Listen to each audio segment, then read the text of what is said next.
Jesus. Sila ay iyo. Sino nagsabi nito? Ibinigay mo sila sa akin. Sino nagsabi nito? Tinupad nila ang iyong salita. Sino nagsabi nito? Can you imagine na alam ng Panginoon Kristo kung ano ang purpose niya dito sa lupa? Hello?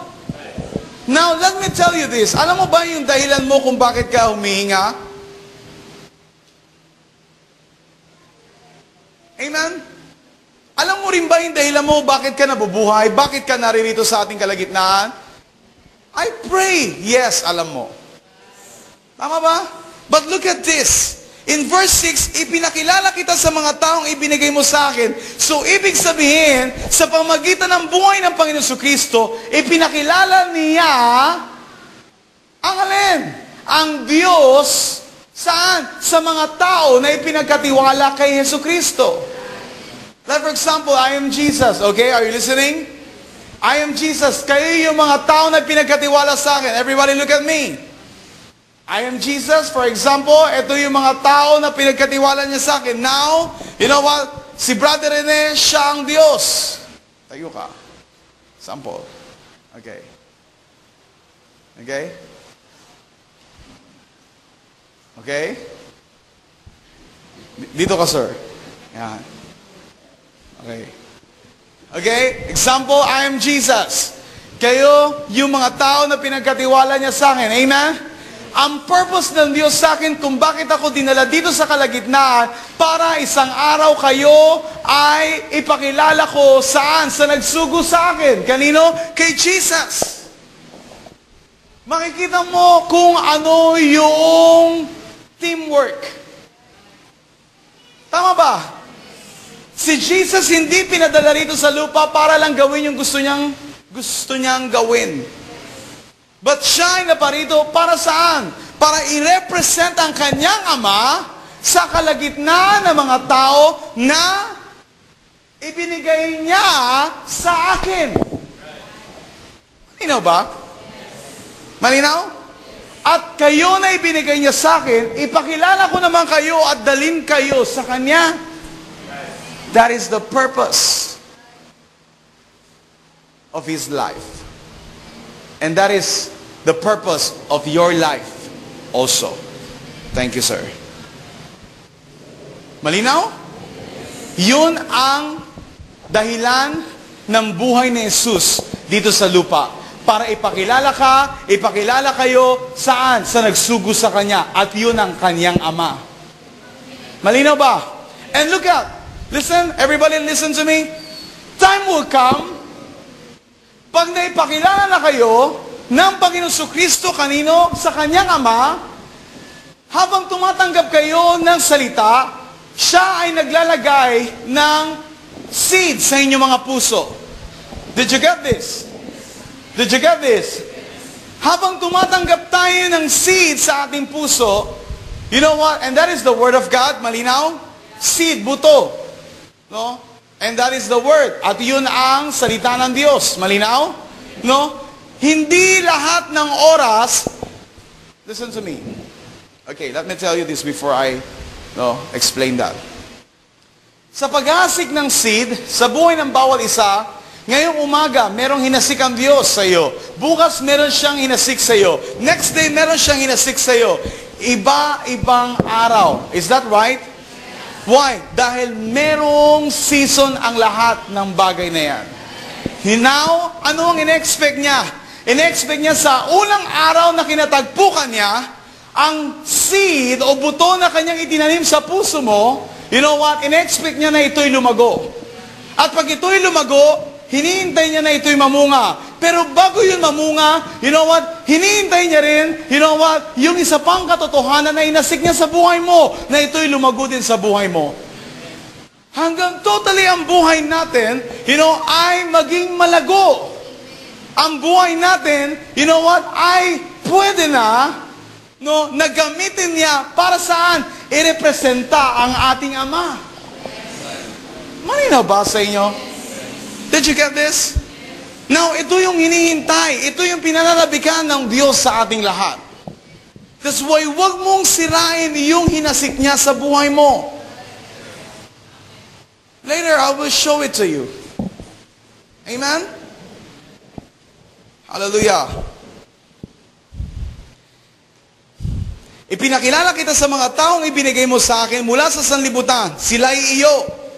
Can you imagine this? Sabi ng Panginoong Kristo dito, sila'y iyo.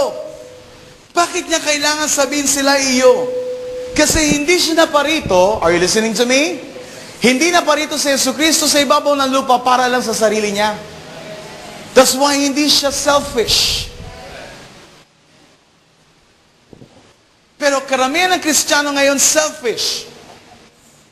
Saan natin nakopya yung ganong klaseng katangian? Imposibleng kay Kristo, dahil hindi ganon ang katangian niya. Now, ang tawag doon, ito pa rin yung ating laman na dapat mamatay. That's why if you remember, I think 2 weeks ago, sinabi ko sa inyo, kung meron mang isang bagay na dapat tayong i-deal sa buhay natin, ano yon? Ano yon? Yung ating laman. Amen? If you remember, isa sa binigay ko sa inyo about the dust of the earth. Ano yung dust of the earth? Pagkain nino ng serpente. Tama ba? Tama ba? Now listen to me. Habang tayo ay patuloy na nananatili saan? Ine-enjoy natin ang alin? Yung makalaman, yung makamundo na pagkatao natin. Ang buhay mo ay pagkain ng serpente o ni Satanas. That's why hinahabol ka ni Satanas. Now, if you remember, in the Bible also, you know what? Sinabi ni Jesus, this is my body. Are you with me? Broken for you. Ibinibigay niya para sa iyo at para sa akin. Bakit mo kinakailangan tanggapin? Why? It's because we need a new life. Kailangan natin ng panibagong buhay na nagmumula kay Kristo, na nagmumula sa kalangitan. Can you say amen to that? Amen. Malinaw ba ako sa inyo? Yes. Amen? No? Bakit kailangan mo ng buhay na nagmumula kay Kristo? Dahil kinakailangan na ang buhay ng Panginoong Kristo ang siyang, you know what, pumalit sa iyong dating katauhan. Dahil kung mananatili ka sa iyong lumang pagkatao, I tell you, you know what, hindi ka lulubayan. Nino? Ni Satanas. Now you know. That's why we don't have any deliverance ministry here. I don't need to pray for you para i-deliver kayo. Why? For one reason. Gusto ko maging dependent tayong lahat in the presence of God. It's because kung ma-realize mo sa buhay mo, ang kailangan ko sa buhay ko ay presensya ng Diyos, I tell you, we are free! Malaya ka! Saan naman kasinungalingan ni Satanas? Hindi ka niya pwedeng galawin. Why? If you remember, you are covered, you are protected by the blood of the Lamb. Ikaw ay iniingatan, ikaw ay protektado sa pamamagitan ng dugo ng Panginoong Kristo. Now, let me tell you this. Kung ang Diyos ay nasa panig natin, sino ang laban sa atin? I thank God for His Word. I hope na na-appreciate natin ang salita niya. Amen? Where are we?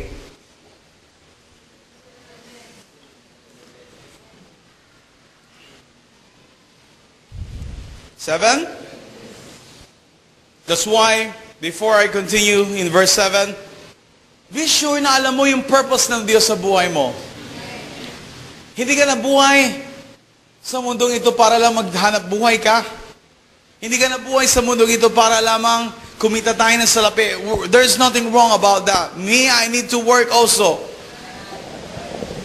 Me and my wife, meron kami mga anak, kailangan din namin maghanap buhay. Hindi nyo kami nakikita sa kalsada, na pumipwesto kami sa kanto. You never see us doing that thing. Hello? We need to work also. Minsan kahit kasagsagan ng ulan, no, sinusuong namin, ako, personally. Why? It's because kailangan kong may mga iti-tripping. I pray, no, na nasasayahan sila sa tripping habang bumabagyo. No? Dinadaan na lang namin saan? Sa kwentuhan habang malakas yung pagbuhos ng ulan. Why? Why? It's because, listen, no? That is my business. Amen.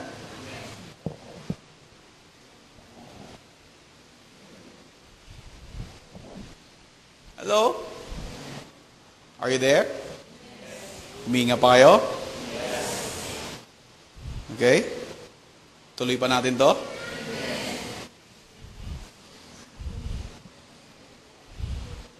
Verse 7, ngayon, alam na nilang mula sa iyo ang lahat ng ibinigay mo sa akin.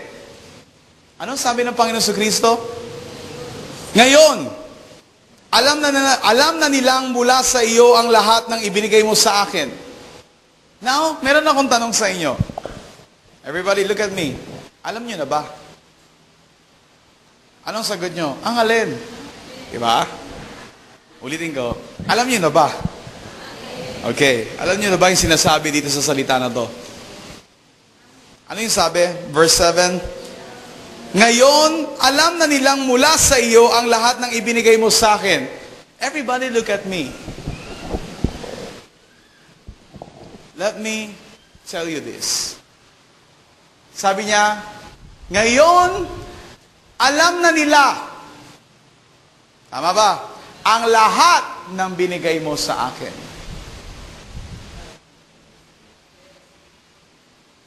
That's why, siguraduhin mo sa buhay mo, you know what? Alam mo kung ano ang tinatanggap mo mula sa Kanya. Nakaranas ka na ba na tumanggap mula sa tao na hindi mo alam kung ano yung binigay sa'yo? Pag ganun, ang karakter na meron ka, lalo na kapag ikaw ay paalis ng bansa, delikado buhay mo. Tama ba? Tama? Pero siguraduhin mo, na kapag may binigay ang Diyos sa'yo, alamin mo kung para saan.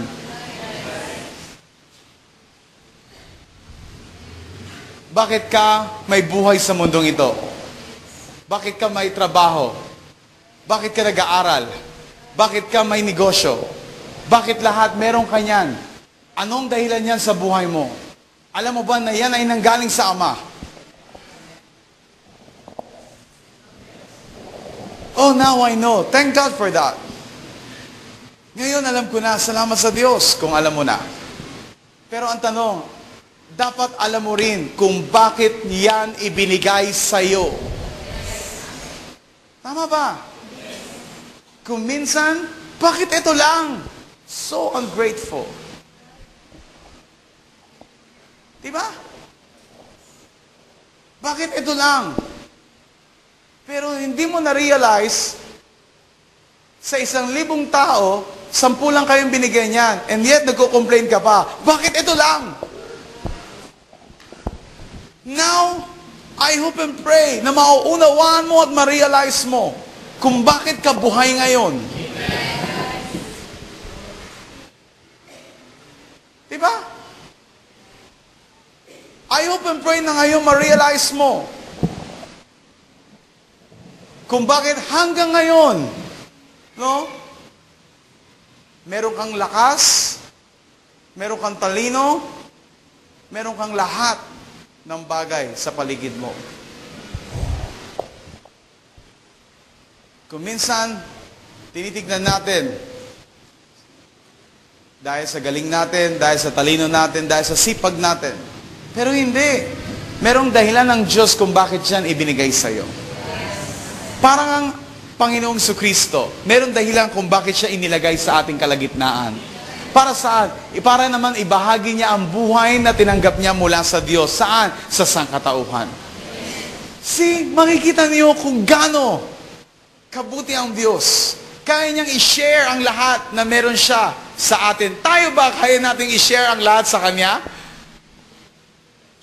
That is the big question.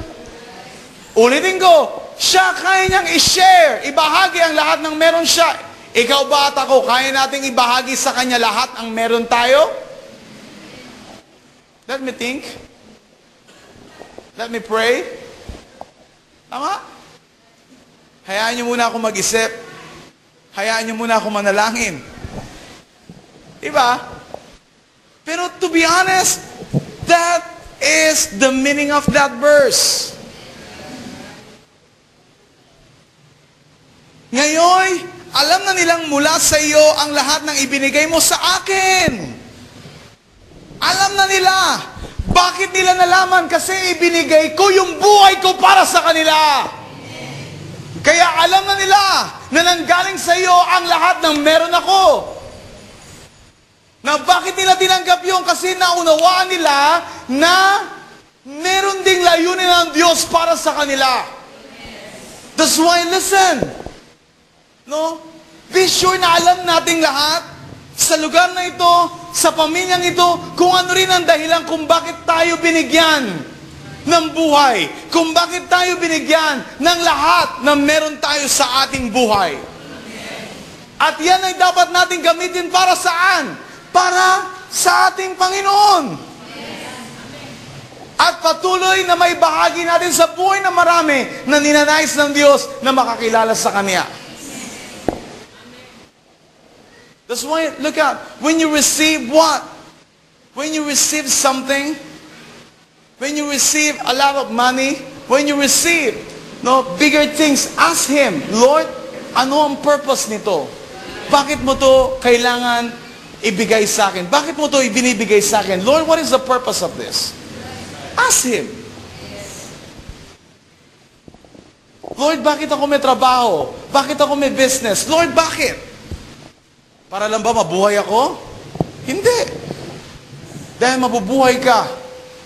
I tell you, mabubuhay ka dahil sa grasya ng Diyos. Amen? Look at this verse. Where are we? 8. Sapagkat itinuro ko sa kanila ang lahat ng aking nabatid sa iyo. That is the continuation of verse 7. Amen? Anong sabi rito? Itinuro ko sa kanila ang lahat ng aking nabatid sa iyo. Can you imagine this? Everybody look at me. Ibig sabihin, anumang meron ng Panginoon Jesucristo, itinuro niya. Hindi lang siya nagbigay, pero itinuro niya kung paano sila makakakuha nito. Tama po ba? Amen? Ano ang itinuturo sa iyo? Ano ang itinuturo sa akin? Maraming bagay ang itinuro ang Diyos o itinuro ng Diyos sa buhay natin. I pray, mula nung araw na yun hanggang ngayon, patuloy natin yun tangan-tangan sa puso natin. Ano ba yung natutunan natin mula sa Kanya? I pray na ang bawat natutunan natin mula sa Kanya, hindi natin to iwaglit o mawaglit sa ating sarili. Bagkus pahalagahan natin pa ito. Upang sa ganun isang araw, maibahagi din natin ito sa buhay ng marami. Diba? Now, look at this. No? Sabi rito, itinuro ko sa kanila ang lahat ng aking nabatid sa iyo at tinanggap naman nila. Tinanggap niyo ba? Amen. Ang problema kung hindi natin tinatanggap.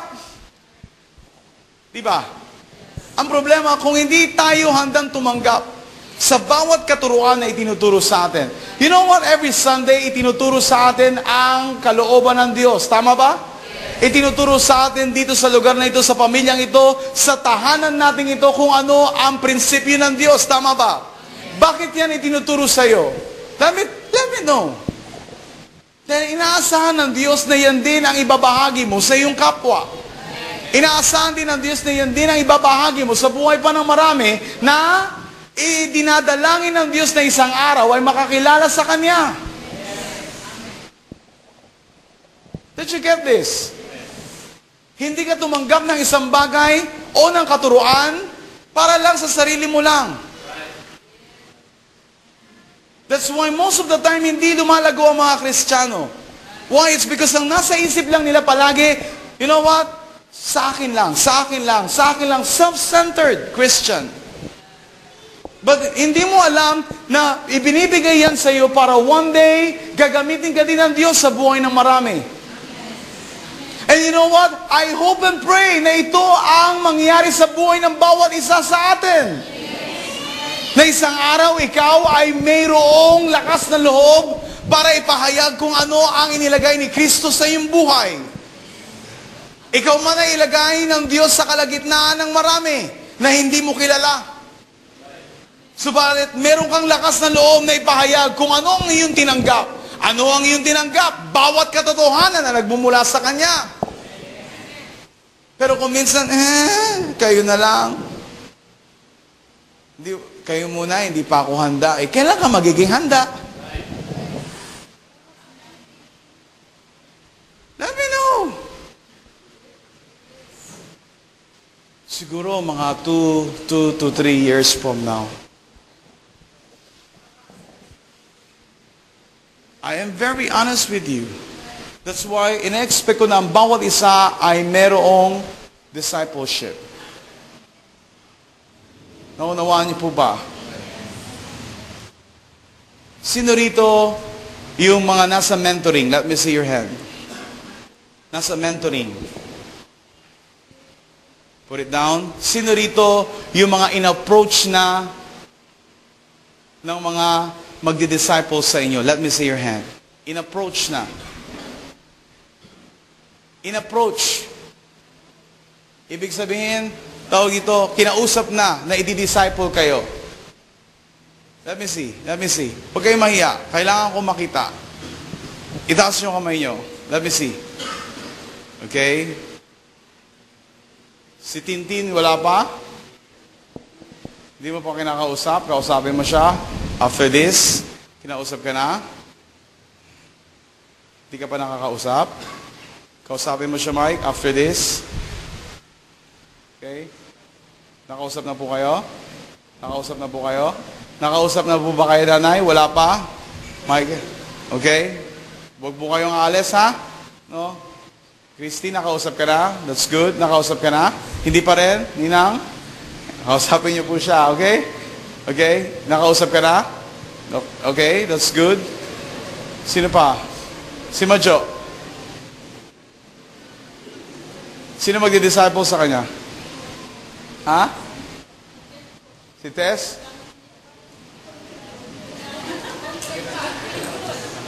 Nakausap ka na ba, Majo?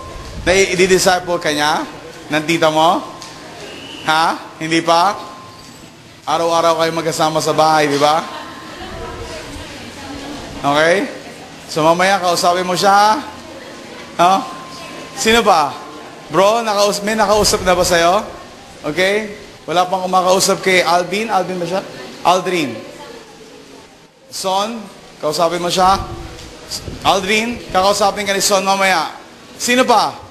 Bem, nakausap ka na? Ninang Presi, si Bem. Bro, wala pa?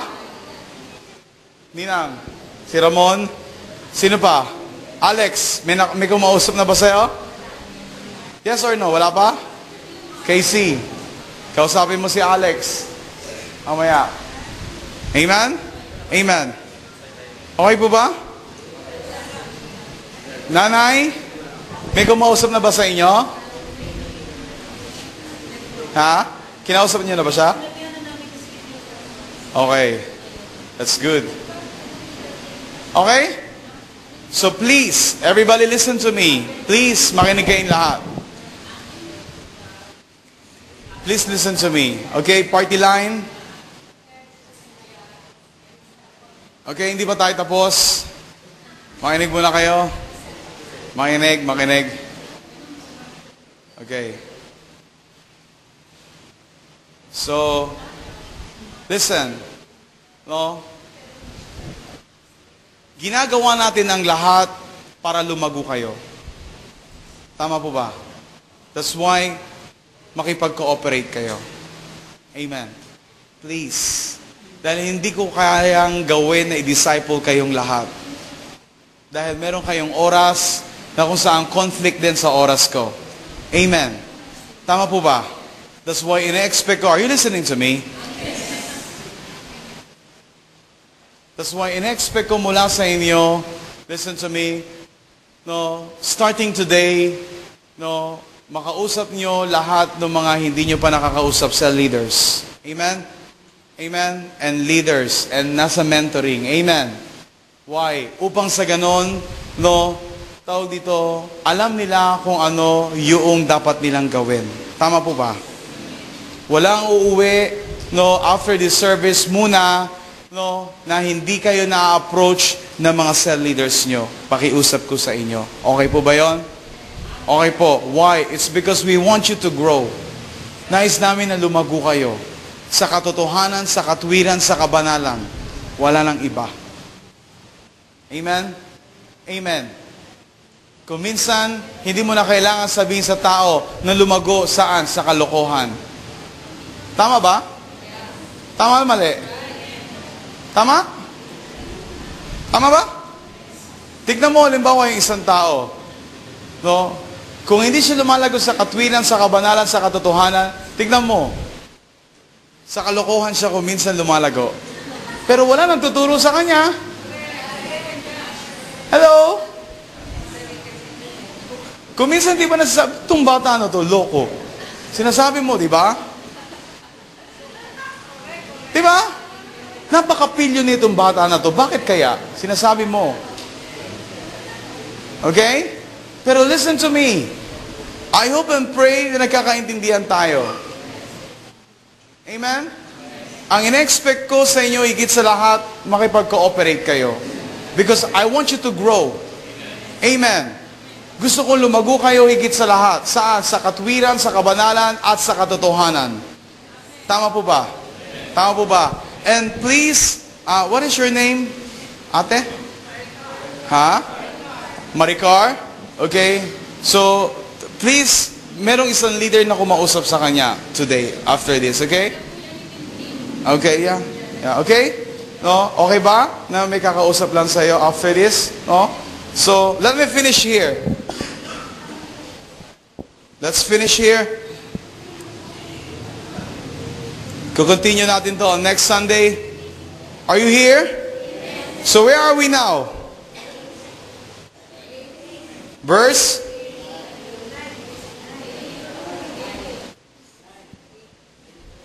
8. Itinuro ko sa kanila ang lahat ng aking nabatid sa iyo. Tama po ba? That's why everybody listen to me. Ano man ang natutunan ko saan? Mula sa Panginoon Jesucristo. Dahil meron siyang ginamit sa akin. Tama po ba? Tama po ba? Na tao rin katulad ko, na ngayon ibinabahagi ko din sa inyo. At ibinabahagi rin sa inyo ng ibang mga leaders na naririto na kung saan ay pinagkakatiwalaan ko rin. Are you with me? Please, no, pag malasakitan ninyo, ibig sabihin, hindi kayo iniiwanan ng pamilya. Ibig sabihin, you know what, tinuturing kayong mahalaga sa pamilyang ito. Pinapahalaga, higit sa lahat, ang inyong paglago sa spiritual na bagay. At yun lang, wala nang iba ang nasa puso at isipan ko. Kung kaya natin ginagawa ang lahat na ito, dahil nais namin na makita kayo isang araw na kayo ay patuloy pang lumago. At isang araw, umaasa ako na mahigitan nyo pa kung ano yung meron ako. And that is my prayer for you. Why? It's because that is the prayer of Jesus also. Sabi niya ganun, meron sa inyo, no, na higit pa ang magagawa kaysa saan? Sa mga nakita nyo ngayon. Is that true? Is that biblical? That's why that is my prayer also for you, that one day God will bless you tremendously. No, not only in the